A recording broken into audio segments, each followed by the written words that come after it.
আইছি কারণ অন্তরে খবর জানে কে? জোরে কর। আল্লাহু আলিমুন বিদাতিস সুদূর। অন্তরের খবর জানেন কে? নাকি কোনো দয়াল বাবা জানে? হ্যাঁ, আল্লাহ জানে, পীর সাহেব জানে, খাজা বাবা। এই আকীদা যদি থাকে যে আমার দয়াল বাবা খাজা বাবাও অন্তরের খবর জানে, তাইলে নামাজ পড়ে লাভ হইতো না। ঠিক কি না? নবীজি আসছেন, আল্লাহ জিজ্ঞে বন্ধু কেন আইছো আবার?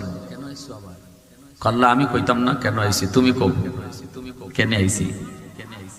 আল্লাহ কয় বন্ধু জানি 5 ওয়াক্ত উম্মতের লাগি বেশি কষ্ট হইতো না, যাও। তবে আইছো যখন শোনো একটা খুশির খবর শোনায় দেই। তোমার উম্মতরে আমি আল্লাহ মসজিদের মিনার থেকে ডাইকা ডাইকা নামাজ পড়ায় নিমু। সুবহানাল্লাহ জোরে কও।